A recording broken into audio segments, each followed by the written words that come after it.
Oh, cheers, guys. Yeah, Have you everyone had a good week so far? Yeah, hell of a week. Oh. Busy. Entering the spring market now, so it's crazy on the sales side. The phone's not ringing off the hook, I suppose, at the minute, is it? Lots of leads coming in, lots of properties coming to the market for sale. Yeah, it's the busiest time of year for sales, so yeah. You've seen on socials that this has been a quicker start to the year. January, Feb has been busier than the tail end of last year. Is that usually the norm with sales, or? Yeah, you never know exactly how quickly the momentum will come in the new year. Sometimes it's the first few days of January, and sometimes it doesn't get going until the spring. Most years in recent years, it's got going pretty quick. But yeah, this year, after a bit of a bottleneck last year, I think, where a lot of people sat around just wait to see what happened with mortgage rates, things like that. They then decided, right, we're at sort of 4-ish% available to most people right now, so why don't we just get on with it? Because it doesn't look like it's going to improve anytime soon in that respect. So yeah, lots and lots of buyers active, particularly up to about the 550, as in 550,000 sort of mark. Lots, sometimes getting multiple buyers on one property at a time again now, which hasn't really happened since 22. Wow. So it's good. Everyone's got their eyes on the Bank of England base rate, I suppose, because that directly impacts mortgages and what it costs to be able to buy a property. Yeah, absolutely. I mean, they've obviously held it a lot of times in recent times, and then the mortgage lenders have taken it upon themselves to do different things with the rates, and it's swaying up and down a bit, but it seems to be floating around this sort of 4.5% available to most people if they've got decent deposits. So and I think that was all that was required, a bit of stability on that side of things for the people to think, you know what, there's no point hesitating anymore to go and make our purchase that we need to make because we're outgrowing this house or whatever it is. So they're getting out there and doing it. Nice. So starting this when we're starting is good timing? was it perfect planning, or is it sort of falling in place? So James, tell me about the last 12 months for you. Yeah, it's been full on. So I started James Donald Homes only in sort of August, back end of August last year. The first ones went live, first properties, and it's gone from strength to strength now. 6 months into that, lots and lots of listings, lots of properties sold. So it's been really good going. But I was very aware that I wanted to also make sure that my clients had the ability to access everything else they would need as well, like mortgages, conveyancing solicitors, all these people that I've known for years, recommend and happily would use myself. And one of those things was obviously speaking to a local lettings business that had a good reputation and I felt would be a benefit to my customers as well. And that's where our conversation started, wasn't it? Yeah, that's what I remember. Just before Christmas, you reached out. We went for a coffee. We've just been chatting ever since then, and we kind of picked up in a bit more detail just after Christmas, and now we're joining forces and getting involved with sales and lettings as one powerhouse now. So bringing in your expertise and our teams and systems to really provide a great service to landlords, buyers, and sellers. Really, I suppose now. Well, that's like you said. It's looking after the clients at the end of the day, isn't it? Making sure that they've got everything they need to get through the end of the process. Yeah, I found I was taking quite a high level of calls from people that were looking to either let their properties out or obviously looking for properties to let, and it's really discouraging to have to say to them, no, I don't do any of that right now. So now have that ability to pass those recommendations to you guys to deal with, and vice versa. You must have been getting people inquiring for sales. Equally, it's been on our agenda for a while. We've been very lettings focused for a number of years now, building a team around that, but not to be able to help somebody out from start to finish in terms of their property journey, and then when they want to sell it at the end of maybe being a landlord for a number of years, not to be able to fulfill that for them and have to send them elsewhere it's always been a bit of a painful thing to say to somebody, but now to be able to give the full package start to finish is a very nice place to be. And we're not reinventing the wheel or anything in what we're doing. I think there's a lot of people out there that start off in sales and then grow a lettings department as a byproduct. We're almost doing it in reverse, and every supplier we've spoken to set up for sales has been like,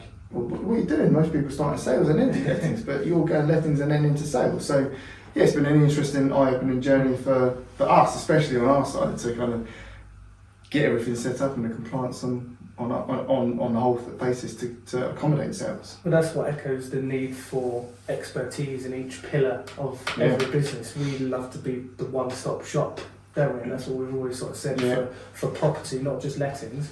And to prop yourself up to be that, you need pillars of expertise in each industry. And myself and you aren't the experts in sales, but you are. So that brings us to quite a good sort of endpoint, doesn't it? Yeah, we've bought and sold a couple of properties each, but managing the whole process, start to finish, is something we've not dealt with firsthand. So it's going to be an interesting, fun, and enjoyable experience. I can't wait for it. I'll teach you all I know. It's not Well, if you ever get a problem with a landlord, issue yourself. We'll teach you what we know. Sounds good to me. So what's been the most difficult part of getting set up to where we are now? Well, I don't know about you, James, but we've only got one orange plastic dog. We've had to get another one to cope with the demand. He's going to be going out for lettings properties, he's going to be going out for sales properties, so we've had to get another one. Well, even the two of them are so busy, I think we need a third one or something. That's it. But they're rare as hen's teeth. You can't find them down your local shops. No, that's true. I think we need to look in the real dog domain next time. Yeah, absolutely, yeah. What's your dog called? He's called Gatsby, he's a beagle. He'd be quite happy to wear an orange coat. There you go. I think he should be the next recruit to As them. long as he doesn't mark the territory of a brand new dog. Yeah. Oh god, yeah. So I mean, with the new Jeff, we haven't decided whether it's going to be a new name or the same one, and just try and sneak him in. I suppose we're going to be telling everyone that there's two, so it's like keep your eye out. Or I don't even know where he is. I think he's in my car at the minute. There's one in your car, one downstairs. Yeah. So Really puff over. And the mini one. down there, I think. Oh, he's there, yeah. He snuck in. Is that the original one? That's the original one. yeah. Yeah. He's actually quite yellow now compared to the other one. James, how are we gonna celebrate this partnership and build on our customer base? What kind of promo can we offer clients looking to sell their property this spring?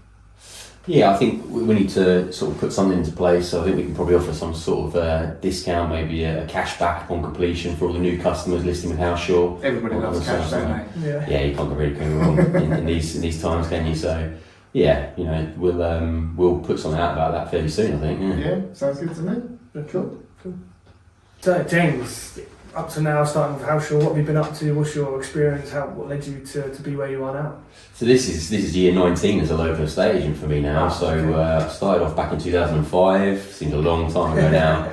As a trainee for a Hoboken-based agent at the time. I've now been with 4 different agents, including my own that I obviously ran for the last 6 months. Yeah, you know, I'm really glad that we're going to be doing what we're doing and join forces. It's going to allow a lot more power for my customers, I think, and exposure and everything going forward. So Tell us about your local area of expertise. Where do you perform best? So I mean, in my 19 years, I've done all around High Wycombe, much around in the surrounding villages as well. I've spent quite a few years up in Haslemere and Penn and those villages with Moraine, Holmer Green.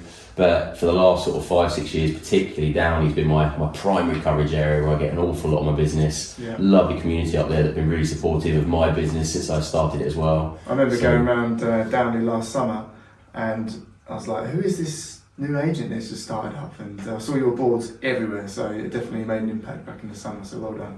Yeah, no, thank you for that. Yeah, as I say, amazing community, showing me loads of support, and hopefully that will continue under the new branding as well. It's still going to be me dealing with everything personally. Yeah. What's going to happen with your display in Downey by the Bricklayers Arms? Yeah, obviously, our plans to rebrand that and get the HouseShaw's name up there. There'll still be mentioning my name there, so that all the locals are very aware that it's still me they're dealing with, and all that local knowledge and expertise. I mean, I grew up in the village, so I know it inside out up there.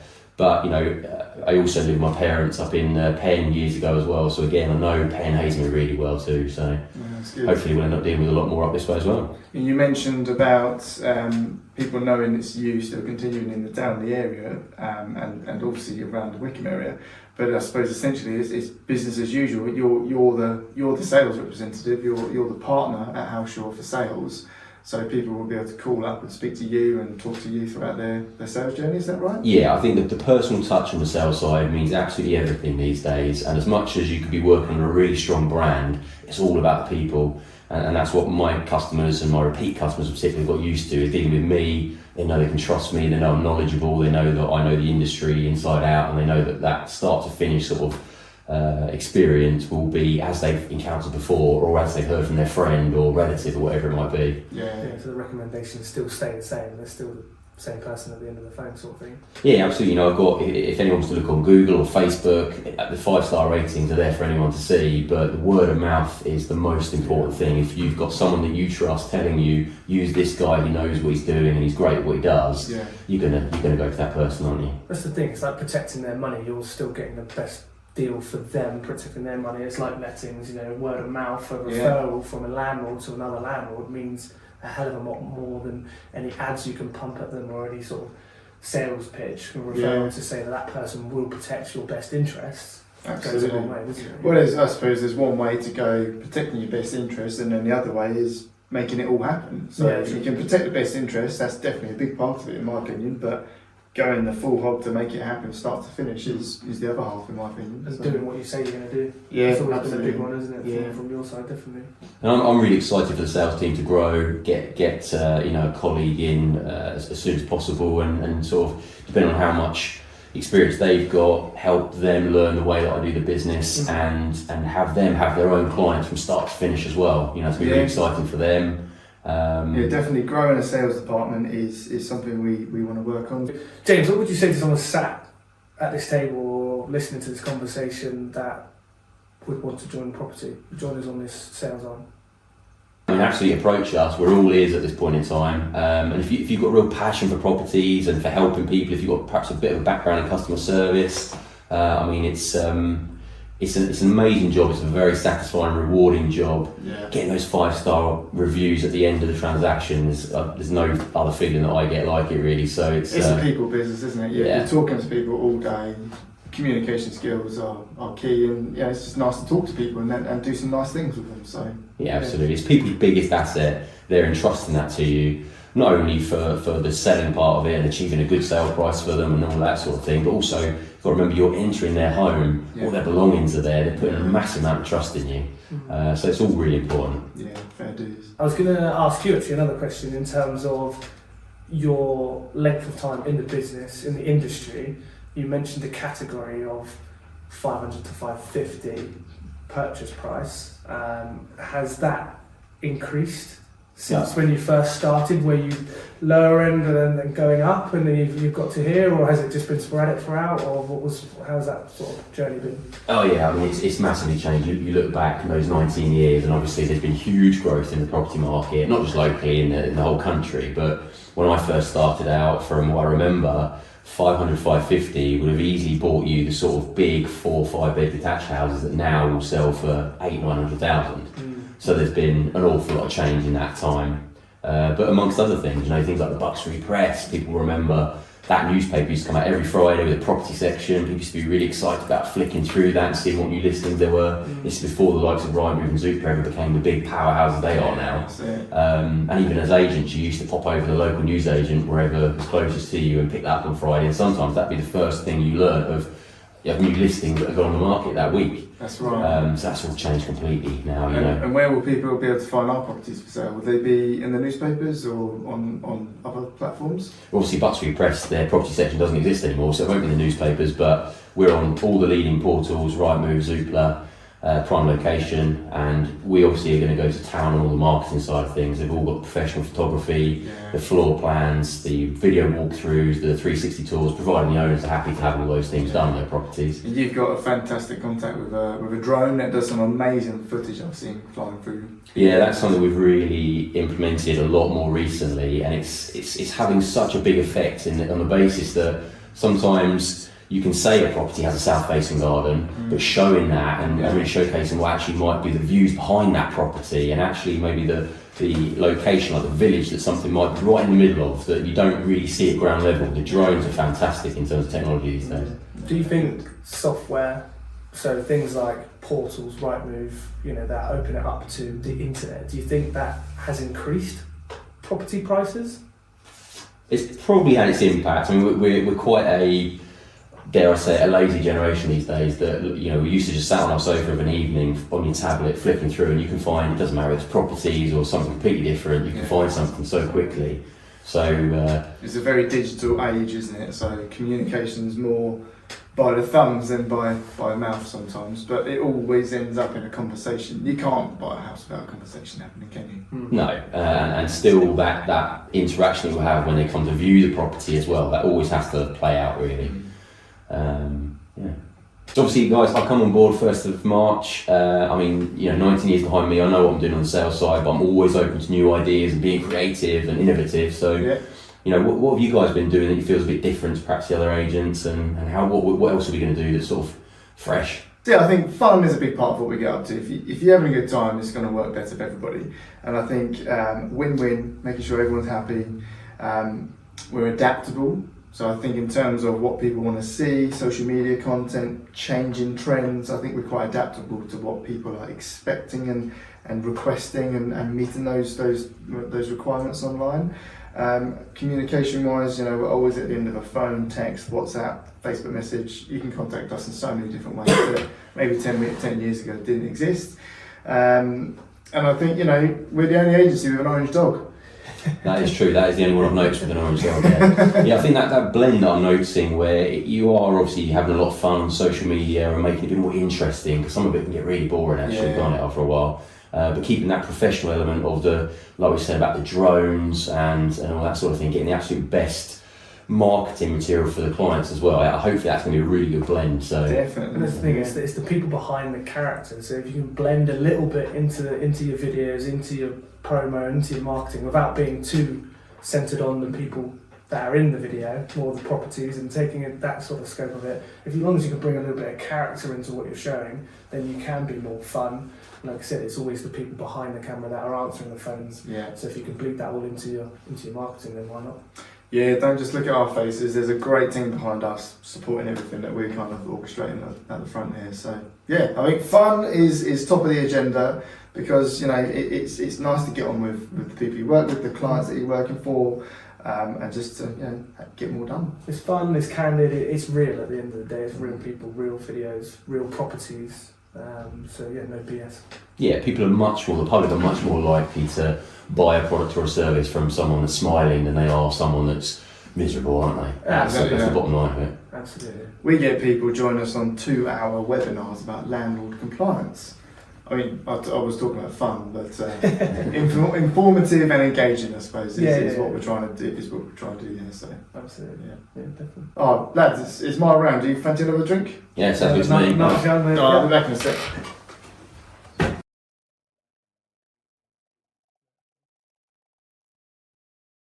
So James, tell me about the process. If I was going to come to you and say, "Can you sell my property?" What would happen?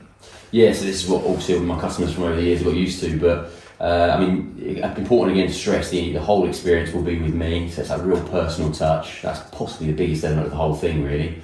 I'd obviously pop around, do the valuation, market appraisal you might want to call that, give them honest opinion based on evidence of what they're likely to achieve on the sale.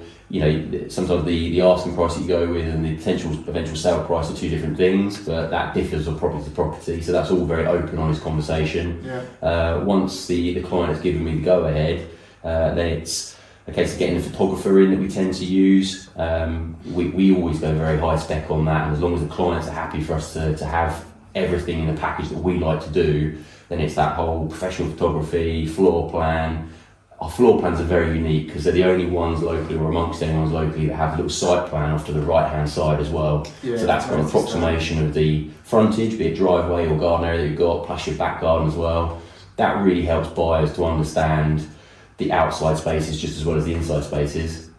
But the package that we do also includes the 360 tour that becomes so popular in recent years, the video walkthrough, which we tend to start with the drone in the air as well. The majority of properties in the local area, they really benefit from showcasing what's around them as well, because people buy into these villages and the lifestyle as much as they do just the four walls that they're buying. Well, that's part. And I've seen your social media online, and I think it's really good what you're pumping out there with quality photography, quality drone footage, and it just gives a real good feel for what the customer, for what the buyer is going to be looking at on the property. Going just on that then, what is the process for the buyers?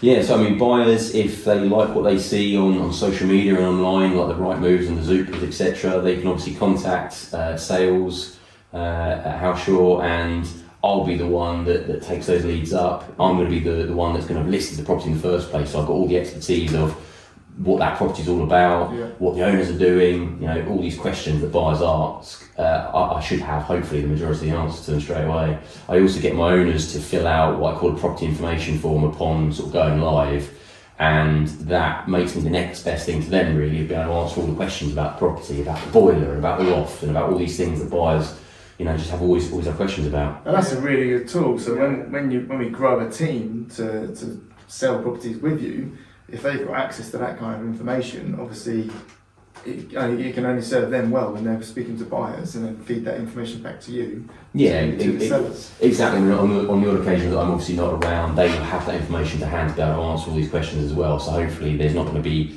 any instances of I don't know sort of thing. But hopefully we get to the stage as well where colleagues are dealing with their own properties from start to finish and giving the clients that same experience, because that's in all my time doing this, that's what the clients really love is that personal relationship with someone that they know they can trust and that will deal with their transaction all the way through. And if I can get, you know, colleagues doing the same thing and getting people's appreciation in the same way, that'd be great.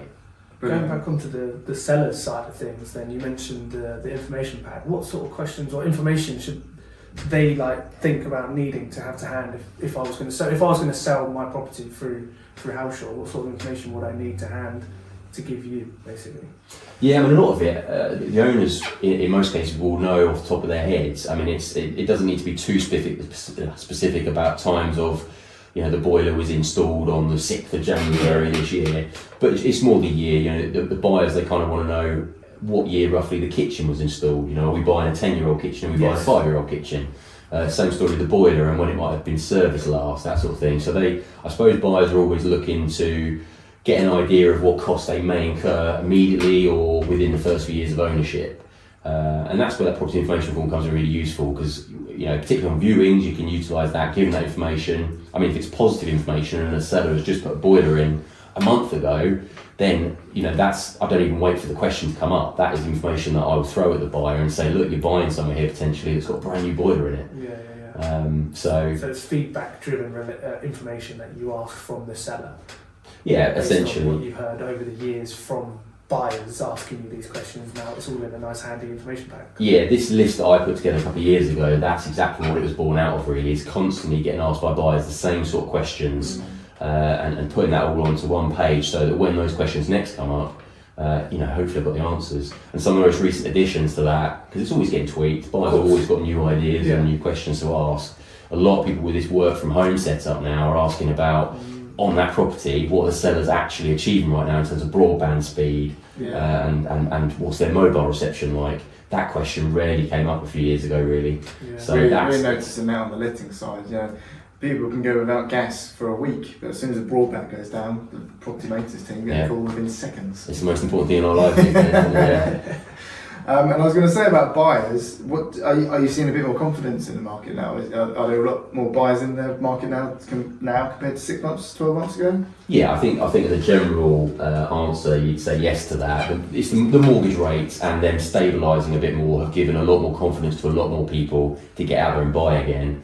I do think it seems to be a bit of a tale of two markets locally from my perspective at the moment, and that seems to reach its breaking point around the 550 mark. So your terraced houses, your bulk of your semi-detached houses are doing really well. There's lots of buyers for them, lots of activity, and most of them are getting mortgages that, okay, they're not as beautiful per month as they were a couple of years ago, but they're not as horrendous as you might have expected. Conversely, what you're finding with someone that's getting a much bigger mortgage, the higher in the market you get, you know, that 4% as opposed to the 1.5-2% they used to be able to get a couple of years ago, that is making a bit more of an impact and still keeping it a bit slower up at that end. But again, if they're, from the buyer's perspective, if they feel that they can pick the property up at a value that to some extent helps that wash its face, then they'll still buy. Brilliant. I mean, you mentioned at the beginning about confidence, and I think you're right. It is just confidence in the market, confidence in prices, confidence in interest rates, and just confidence to proceed. Yeah, absolutely. The market in my 19 years, it constantly changes, and it is confidence driven, and it's also supply and demand driven. And locally at the moment, there's a good balance, I'd say, for the most part between supply and demand right now. Have you heard about the silent property crash? I haven't, no. Tell us more. I shouldn't have laughed. Tell us more. So traditionally, so historically, property prices keep up with inflation. Last year, inflation peaked at 12%, something like that, but property prices stayed where they are. So technically speaking, there's at least a 12% difference in property prices compared to now to last year. And if you factor in recent inflation, and it's still going up, and property prices are still, inflation's not going up, but inflation's up at 4% currently, but property prices are stagnant. So technically speaking, there's a bit of a silent property crash coming on because, or happening in the background. What do you feel that property prices have kind of stayed the same and inflation's kind of taken away and maybe created a bit of a property crash, but no one's noticing it, and maybe we're at the end of it now with a bit more of this confidence entering the market? Yeah, so there's been a lot of these invisible impacts in the last few years. If you look back at sort of 2020 going into 21, the government had the stamp duty holiday, and the relief that was supposedly giving was really non-existent in the end, because the buyers were just upping their offers so significantly that it totally took out of the equation any savings they were making on stamp duty. Hence probably their lack of desire to implement anything like that now, which probably the way things are going in the current market isn't necessarily required anyway. There's a huge demand really for second-hand homes and for new build properties. I'm kind of grateful there's not too many new builds being built in the local area, because that will obviously, if too many of them come on, that will stifle the demand for the second-hand properties anyway. I guess people are always going to need somewhere to live. Yeah, that's the crux of it, isn't it? And we are a country that, generally speaking, love to own properties as opposed to rent them wherever we possibly can. So we're a nation obsessed with property prices. Yeah, we are, and the biggest hobby I find is Rightmove. I've got family and friends. My own father is well into his 70s, and sometimes tells me of new listings on Rightmove before I even had a chance to look, and I look multiple times a day. Yeah. So it is the nation's hobby. I had another little topic I was going to suggest. Can't remember what it was now. I was going to ask later, but I'll do it now. Do you like orange? Ooh. I tell you what, if you'd have asked me that question 7 years ago, I would have gone, yeah, I love orange. The reason I don't like it now, or I've become negative towards it, is because it's part of Robinson's colour. Oh, gosh. Which, as you know, I didn't have the best experience with. Yeah. That's a good blooper for Christmas. Put that to one side though. This is a different orange. This is a fresh orange. Three different and there's no green hanging around. So that's true. That's all good. Yeah.